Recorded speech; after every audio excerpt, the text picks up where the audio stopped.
From a graph, it's really pretty basic. Most students are pretty good at doing this from a graph. Most of the time, whenever they ask us for limits at infinity, they are going to ask us for limits at infinity whenever we have asymptotes. So we've got the limit as x approaches infinity of f of x.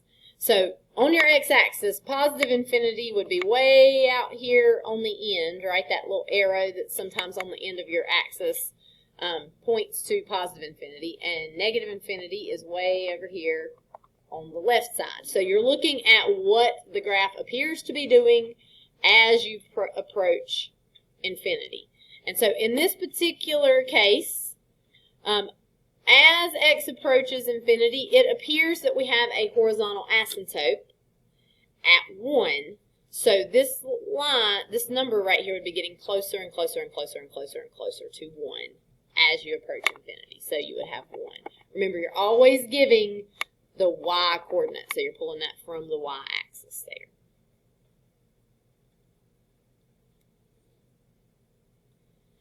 On the left-hand side, as x approaches negative infinity, it also appears that we approach that same horizontal asymptote, which is 1 there.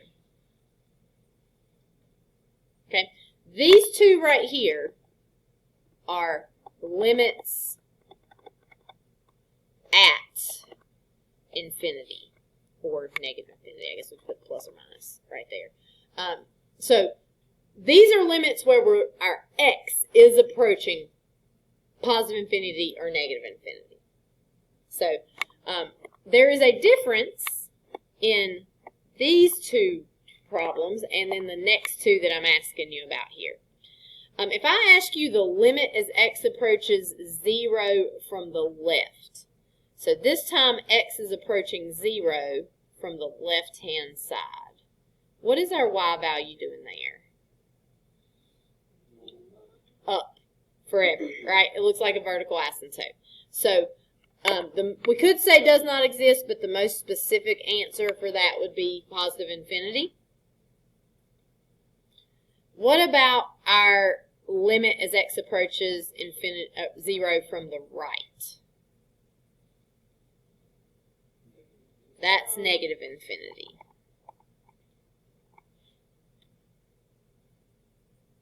Okay, these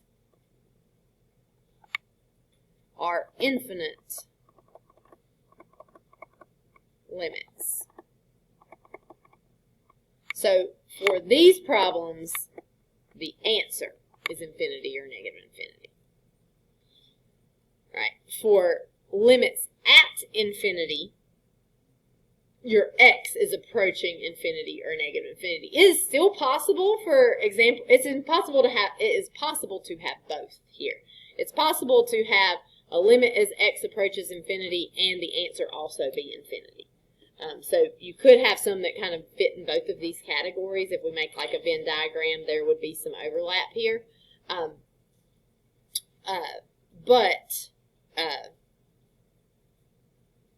The ones we're focusing on today are limits at infinity. So we're looking at x approaching infinity or negative infinity. That's what we'll be focused on.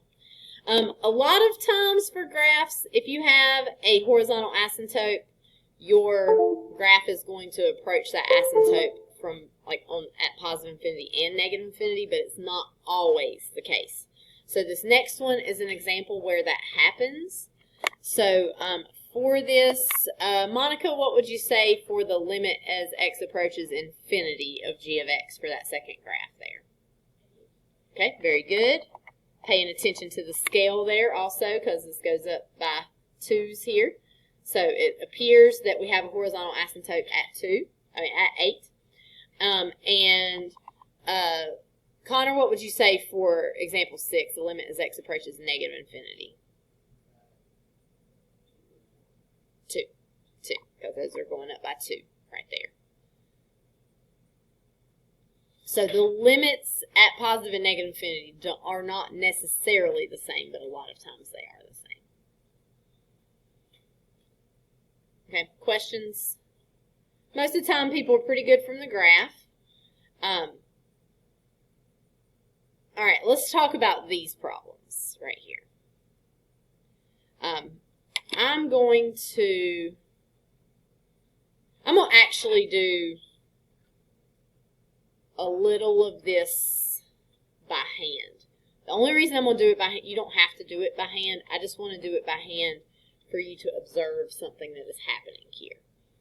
All right, so we're doing the limit as x approaches infinity of this function. So let's say that I plug in 1.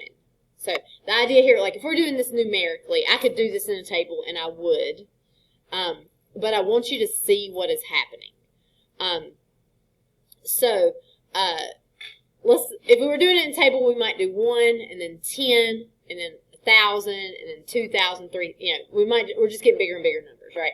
So if I do 1, I've got negative 1 to the 5th minus 7 times negative 1 to the 4th minus 7. And that is going to be negative 1 minus 7 minus 7, which is going to give me negative 15.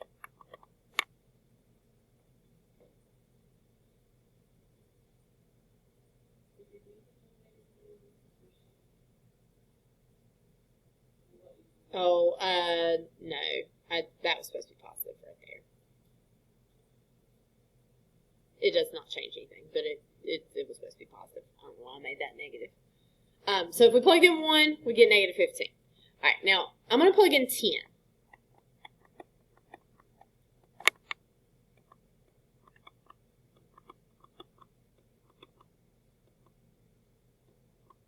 Okay, so if I do that, 10 to the 5th without a calculator, how do I do it? How many zeros is it going to have? 5.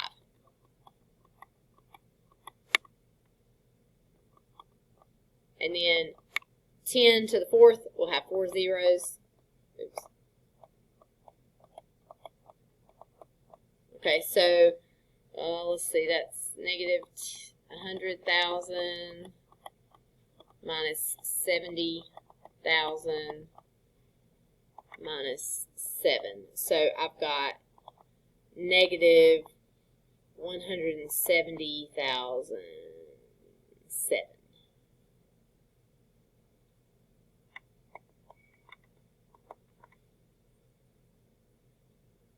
Okay. All right. Let's try 100. So, and there's a reason I'm doing this by hand. And we might even grab the calculator for parts of this, but I want us to break it down. Alright, so if we do 100 to the 5th, that's going to have 10 zeros, I think.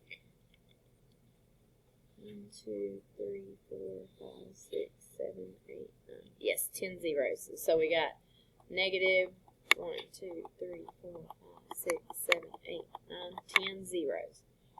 And then we're going to get 100 to the 4th is going to have 8 zeros. That's going to be 7 with 1, 2, 3, 8 zeros. 7. Alright, so that is going to be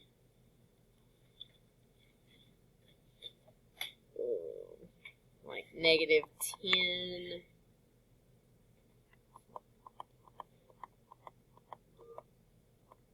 I think that's the number. I think I got my zeros in the right place. So let's talk about what's happening here. Is this 7 affecting the value of the answer very much when we get out to the big, big numbers? Not really, right? What about the x to the 4th? It has an effect, right? Does the effect matter as much as the x to the 5th for large numbers? No, it does not. Now, for the first problem, it actually, the x to the 4th was a bigger number than when we plugged in 1, we got a bigger number. And that might be the case if we plugged in like 2 or 3 or 4. But eventually, when we start getting to larger numbers, this x to the fifth is way bigger every time, right? If we were to do something like negative 1,000 to the fifth, I'm not going to write this out because it gets pretty big. The 7 is very insignificant now, right? 1,000 to the fifth power is going to have 15 zeros, whereas 1,000 to the fourth power only has 12. If we did 1,000,000 to the fifth power, it would have 30 zeros. 1,000,000 to the fourth power would have only 24. All right, so the bigger those numbers get, the bigger the difference between the number of zeros that you've got here. This number gets really, really, really, really big. In fact, it gets so big that this number becomes sort of insignificant. Okay, so we can kind of see from the pattern plugging this in here, this looks like it's approaching negative infinity for that. But everything was negative here, right? We had negative x to the fifth, negative x to the fourth, and negative 7. So it just kept getting more and more and more and more negative. Let's see what happens when we have this function here, but x to the fifth is positive, x to the third is negative. And let me think for a second here. And this time we're approaching negative infinity instead.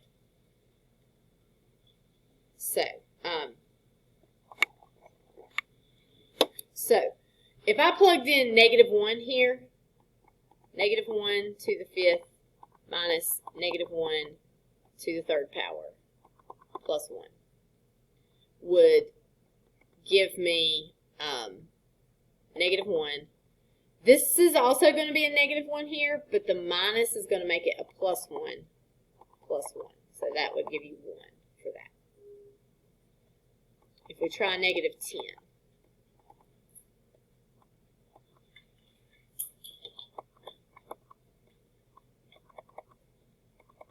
That would give us, we're going to have a negative 1 with 5 zeros. And then we'll have plus 1 with 3 zeros. And so that's going to give me negative.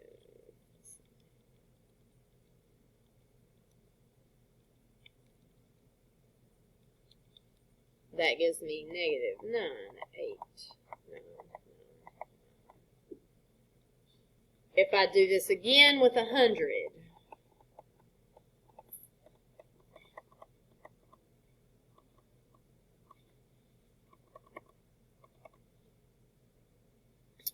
that's going to give me negative 1 with 10 zeros plus 1 with 6 zeros plus 1. So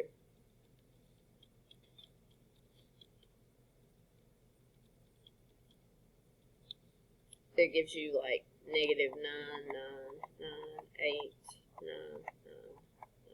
How many nines is that? 6. All right, so what does it appear that this is approaching? If we go from 1 to negative 98,000, the negative super big number, looks like it's going to negative infinity also, right? Now, if we think about this, did the 1 have much impact on the value at all once we got past that first problem?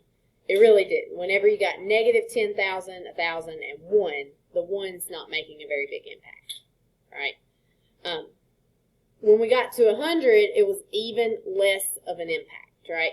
In fact, here you can see there's a big difference between this number and this one right here, right? So, and as the numbers get larger, that becomes even more true. So, as these numbers get larger, the only one that really matters is the one with the highest exponent. And same thing here. The only one that really matters is the one with the highest exponent. Now, this only applies to x approaches infinity.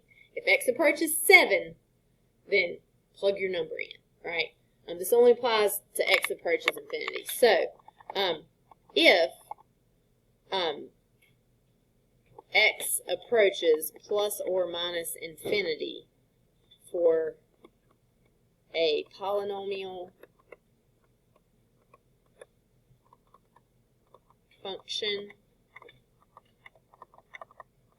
Polynomial function just means you've got like x to the 5th, x to the 7th, x to the 3rd. You don't have like square roots or fractions or anything crazy like that. So if x approaches positive or negative infinity for a polynomial function, you really only have to look at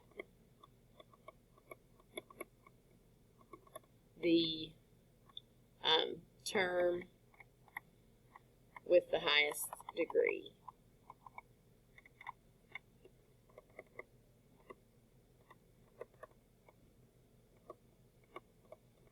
Which the degree is just your exponent.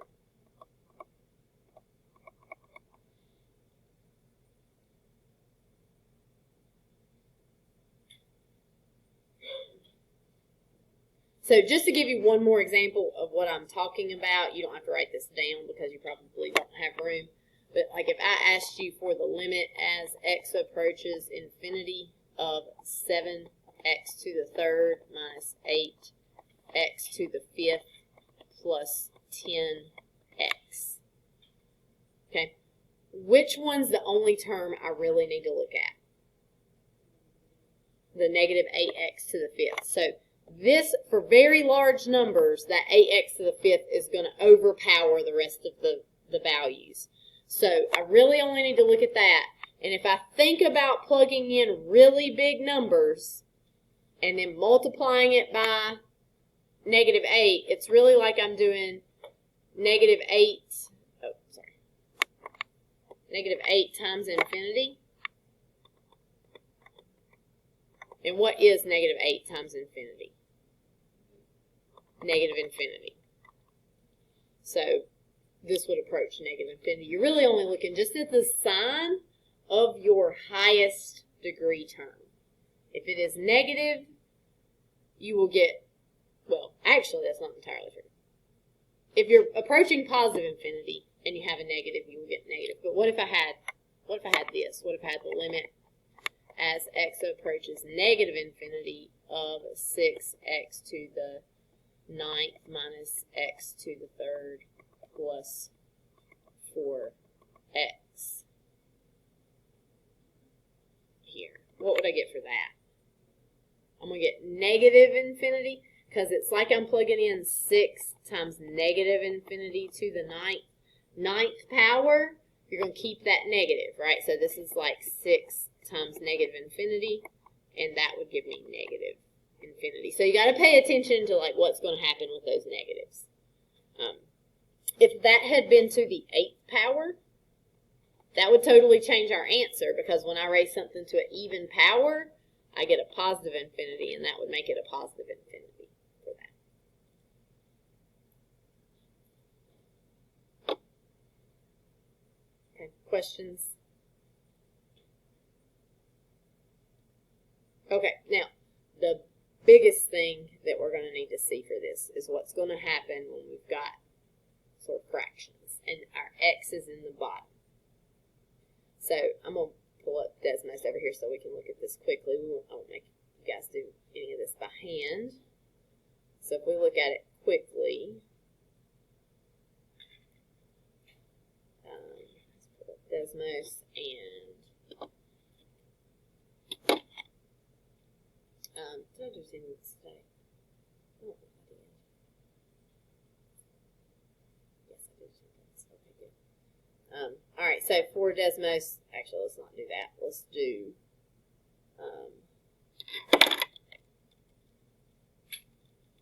we're going to do 1 over x. We're going to tell it to add us a table. So it gives you like there's 1, there's 2, right? If you plug in 2, you'll get 1/2. If I plug in 3, 4, 5, 6, 7, 8, 9, 10. What's happening as those numbers get bigger and bigger? We're getting closer and closer and closer to 0. If I plug in bigger numbers like 100 or 1,000 or 10,000, you can see it starts going to negative exponents there. That's scientific notation. That means your number's teeny, teeny, tiny. So the limit as x approaches infinity of 1 over x is going to be 0. And you can see that happening over here on the graph. If you think about fractions, this is, fractions can be a little confusing sometimes. 1/3 is smaller than 1/2. Sometimes people get that backwards, though, because the 3 is bigger than the 2. But this is going to go to 0. Now, let's look at what happens if we... I should have just changed that there. We do 1,000 divided by x. Alright, so we start off at 1,000 this time, and then we get 500, and then let's see, 3, 4, 5, 6, 7. Now these are big numbers, but if I keep on far enough, the numbers keep getting smaller. We're down to 12 now. Let's keep going. We're down to 4. I might have to start typing. It's not going fast enough for me. 1,000 gives us 1. 10,000 gives us 0.1. When I start to get down here, I'm going to eventually go to what value again? 0 again. Now, it took a lot longer to get there than 1 over x, because 1,000 is a large number. So if I've got 1,000 and I'm dividing it by 300, I'm still getting a larger number than 1 divided by 300. But eventually, when the numbers get big enough, that also approaches 0. Okay? Let's go back up here. I'm just going to change my table this time. Let's make this 1 over x to the second. Okay? So I don't even really want these negatives. So I can't actually plug in 0, but then after that, you can see this gets close to 0, and it gets close to 0 really fast, right? Because that bottom number is getting closer to 0 even faster than it was when we had 1 over x. So this one also equals 0. All right, let's try 50 over x to the 4th. Let's see what's happening here. Again, what does it look like we're approaching? Goes to 0, right? Pretty quickly on this one as well. So this is also going to approach 0.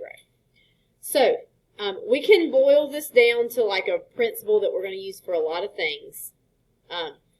The limit as x approaches positive or negative infinity. The same would be true if we had negative infinity. I didn't show you those, but it doesn't really make a difference because 1 over negative 10,000, it's on the other side of the x-axis, but it's still very, very close to 0.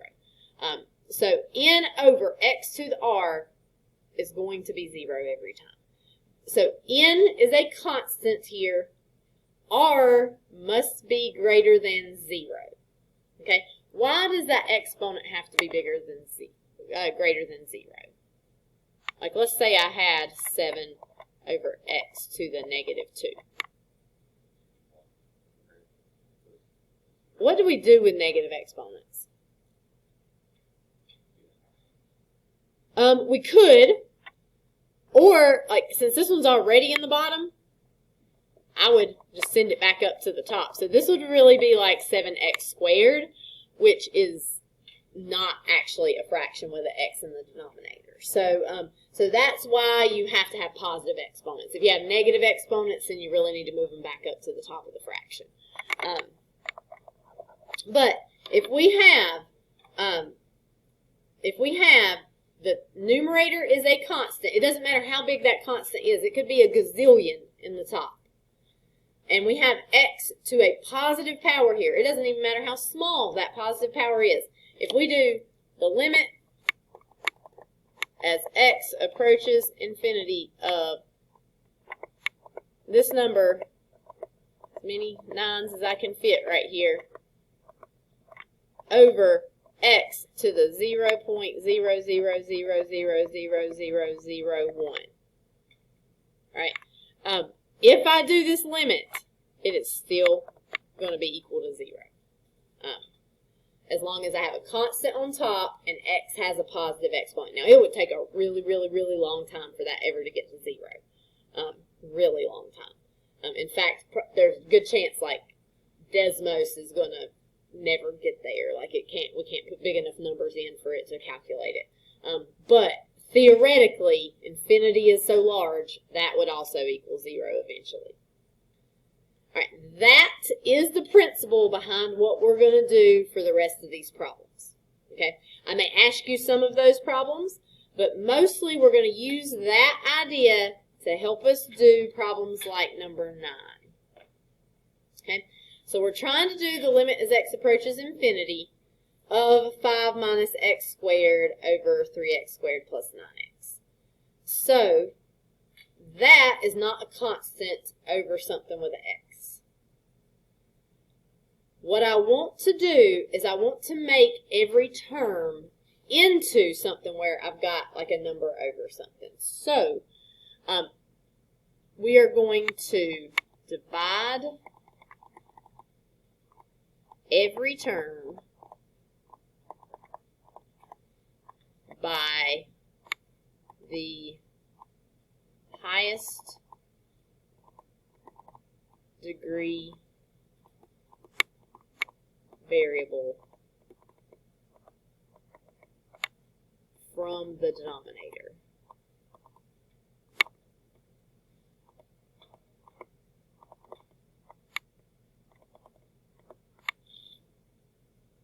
Okay, so in this particular case, the highest, it's always from the denominator, not overall, just the denominator. Highest degree from the denominator would be x squared. So I'm going to divide all of these by x squared. So every term gets divided by x squared. That is okay to do because we can multiply the top and bottom of a fraction by something, or we can divide the top and bottom of a fraction by something. So this does not change the value of the function. So now, if I simplify this a little bit, this would be 5 over x squared.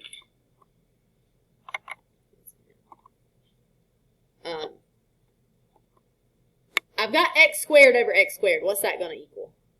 Just 1. All right. I've got 3x squared over x squared. That's just going to be 3. And then right here, one of my x's is going to cancel. So this x will cancel with one of the x's in the bottom, and I'll have 9 over x. Now, I do not ever write this step that I'm about to write, but I'm going to this one time just so you guys understand what I'm doing. Properties of limits, which I haven't really gone over with you guys in detail because I'm kind of skimming through this limits unit. Properties of limits tell us if we take a limit of something that's added, subtracted, multiplied, or divided, we can just take the limits of the pieces separately and then add, subtract, multiply, or divide those pieces. So what that means is I could do the limit as x approaches infinity of 5 over x squared minus the limit as x approaches infinity of 1 over the limit as x approaches infinity of 3 plus the limit as x approaches infinity of 9 over x. I don't ever write that step. I just think of taking the limit of all 4 of those pieces. So if I take the limit as x approaches infinity of 5 over x squared, what will I get? I've got a number in top. I got a variable in the bottom. I'm going to get 0 there Because anytime you have a number divided by something with a variable in the denominator, that is going to approach 0. I may have my notes a little bit out of order. What's the limit as x approaches infinity of 1? Is there a place to plug an x in there? So it doesn't matter what number you plug in, you're going to get 1 no matter what for that. Because it's just a constant, because there's no x to plug in. Same thing happens down here for the limit as x approaches infinity of 3. We just get a 3. And what do we get for the limit as x approaches infinity of 9 over x? 0. Because we have a number on top, variable in the bottom. Okay, now we just get negative 1/3 as our answer.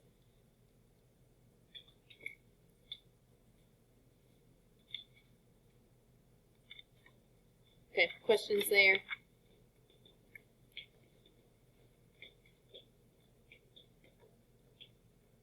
All right, let's try again. Let's do another one. Okay, so for all of these, you're going to divide by the highest degree term from the denominator. So that is x squared again for this one. It's not always x squared. I just have used x squared a lot trying to avoid big numbers. So if I divide everything by x squared, that is going to give me the limit as x approaches infinity of 5 over x squared plus, here an x will cancel, so I'll just get 1 over x. I'll get 8 over x squared minus 1.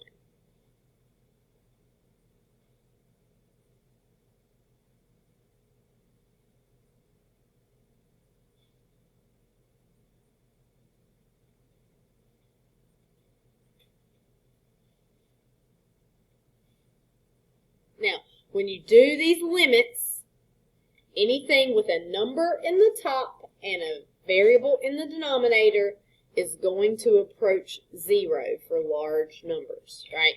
So, that is going to give you right here 0 for the 5 over x squared. We'll also get 0 for the 1 over x. We'll get 0 for the 8 over x squared, and then a minus 1. So basically the only thing that ends up remaining most of the time, or a lot of the time for these, are going to be those constants, right? And so that gives you 0 over negative 1. What is 0 divided by negative 1? It is 0. Not undefined. That's whenever it's on the bottom.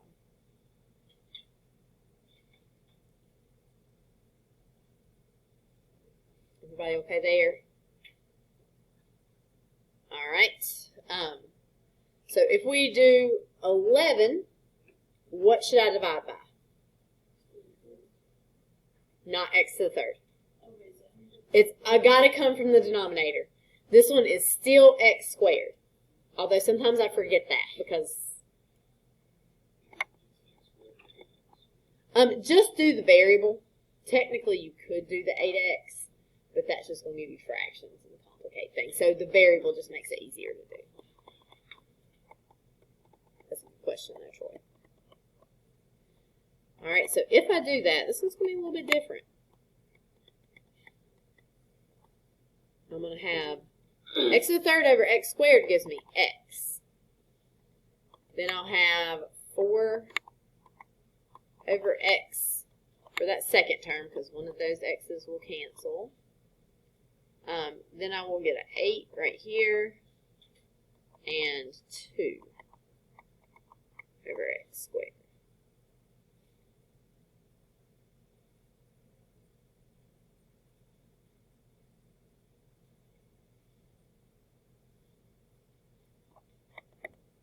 Alright, so what is the limit as x approaches infinity of x?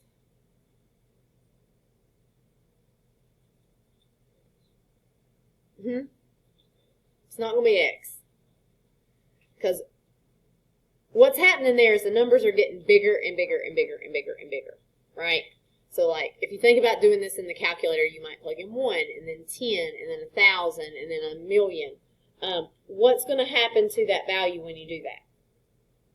It's going to be 1, and then 10, and 1,000, and 100, or 100,000, and 1,000,000, right? It's going to get bigger and bigger and bigger.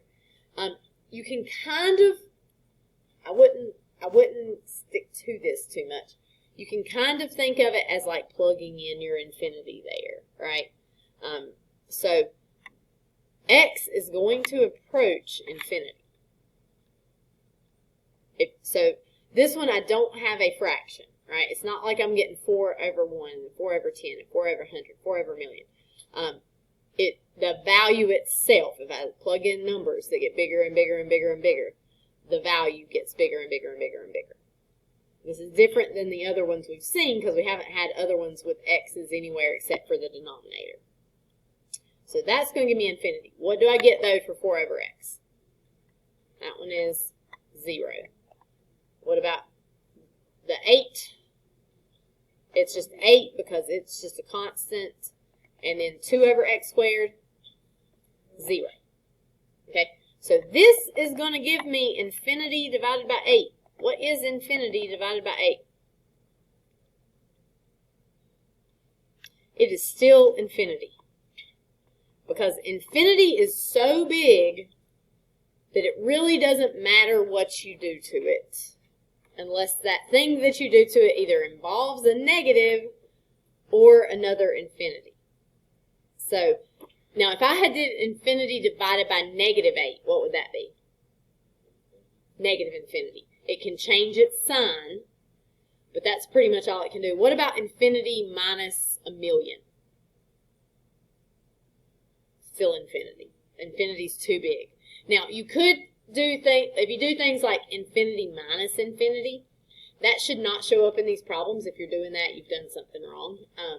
But like infinity minus infinity, that's, seems like it should be 0, but I'm pretty sure it's indeterminate form. Like we don't really know what to do with that.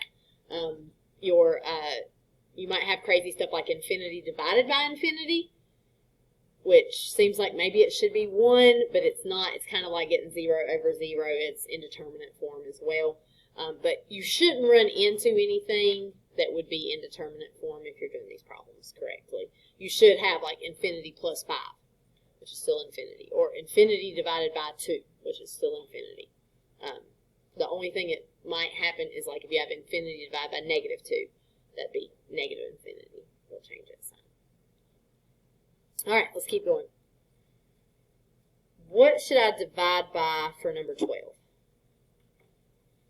X. All right, so I'm going to divide everything by x.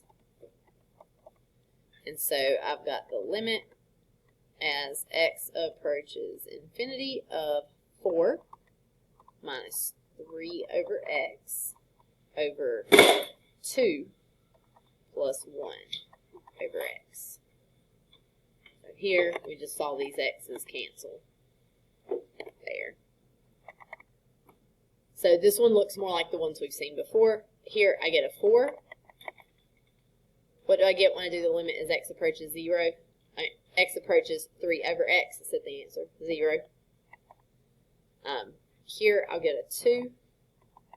And the limit as x approaches infinity of 1 over x is 0. So that gives me 4 over 2, which gives me 2 for my answer.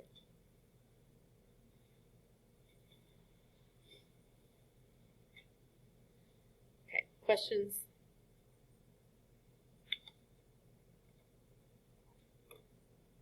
All right, try these next 3 on your own.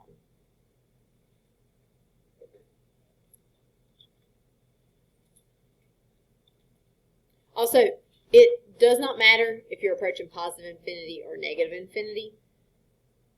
You do the problem the same way.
let me just address this particular issue.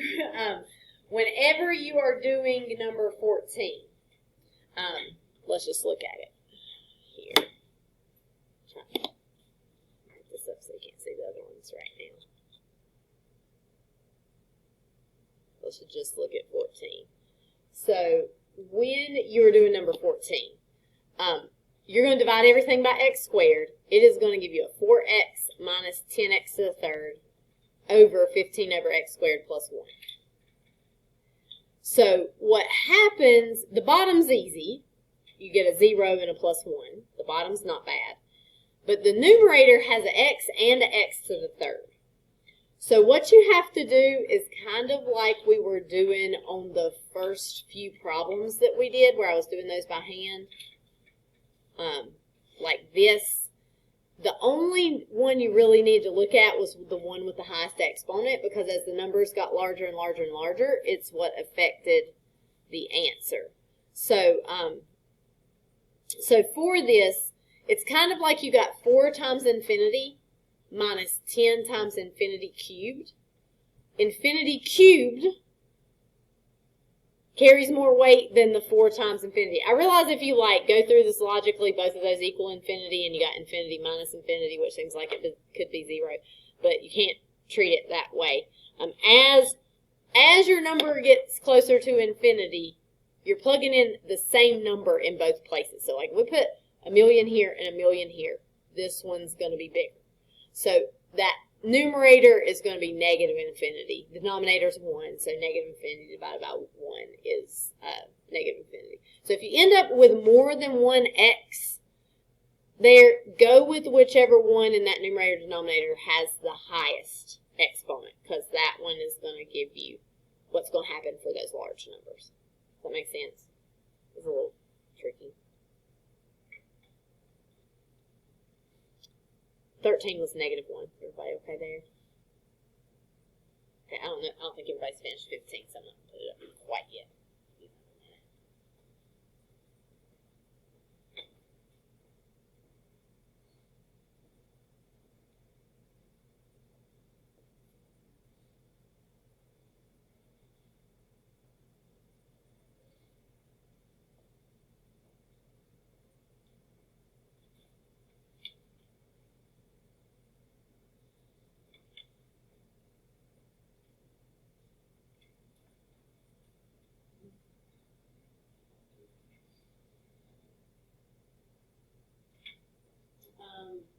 Now what you have here is we use 0 over 7.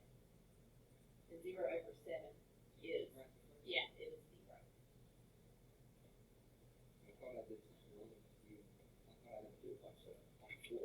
No. I'm gonna tell you a trick here in a minute that's gonna make it all clear, like when what's gonna happen too. We had to go through this. Wait, it wasn't frozen. Okay. All right. So for 15. You're going to divide everything by x to the 5th. It's going to give you zeros for everything except for this 7 right here in the bottom. You get 0 over 7, which is 0. So you should get 0 for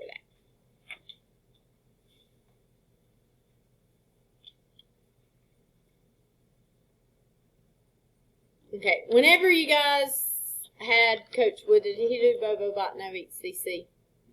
Okay. These essentially do horizontal asymptotes, because if you look at what's happening as you go out to infinity or negative infinity, that is your horizontal asymptote for a function. So when Coach Wood taught it to you, it was for horizontal asymptotes. But limits as x approach infinity or negative infinity are finding those horizontal asymptotes. So I have taught you all of this for 2 reasons. Number 1, you need to kind of understand the concept behind it. Number 2, if you get a problem like number 14 or number 11, it has to be done this way to tell whether it's positive or negative infinity. If you don't do it this way, you're not able to tell. You're able to tell that it is either positive or negative infinity, but you can't tell which one if you don't do it this way. So you can, though, for these, use Bobo, Botno,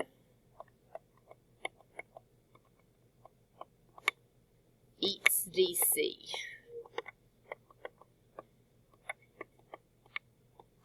Now, as you may know already, hopefully, Bobo-Botnow equals DC is not a proper mathematical theorem. If you go to college and tell your Calc 2 professor that you just did Bobo-Botnow on that problem, they will probably think that your math teacher was a moron. So, this helps you remember it, but it's not like reasoning for your answer. Every once in a while, like when we're doing free response questions in calculus, I have somebody write Bobo-Botnow. You can't write Bobo-Botnow as supporting work for anything, but it does help you remember it. So it stands for bigger on bottom. That O right there is a 0. So if it's bigger on bottom, you're going to get a 0. So that means if I've got limit as x approaches infinity or negative infinity of x plus 5 over 3x squared minus 2. This has the bigger exponent on the bottom. So I know without doing any work, that one's going to equal 0. In fact, you can use this on your homework. So we don't have a lot of time to do homework, but it shouldn't take you very long because you can just look at it and tell. That would be 0. Bigger on top, not 1. That means if you get limit as x approaches infinity of x to the 7th minus 2 over x to the 4th, I would know that this does not exist because I've got that bigger exponent on the top there. However, to tell if it is positive infinity or negative infinity, do the long way. So to be able to tell positive or negative infinity, you kind of have to do it the long way, or at least think about doing it the long way. This particular one would be positive infinity because that's going to be your highest exponent right there, and it is positive. And then each DC is exponents are the same, divide coefficients. So if I have one like this, the limit as x approaches infinity of 3x squared minus 2x over 5 minus 8x squared. If you have one like this, your exponents are the same here. So you're going to look at the coefficients that go with them, and you're going to divide them. So this one would be positive 3 over negative 8. So negative 3/8 for that one. Only look at the coefficients of those higher exponents. The 2 and the 5, you don't really use those for this.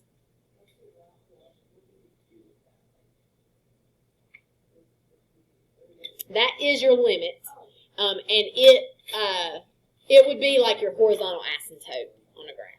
So please use this for your homework. It will go pretty quickly. Like you should be able to just look at them and tell. I know it took us a while to take notes because I wanted you to understand kind of that behind it, but hopefully the homework should go very quickly because you can use Bobo-Botnow on those.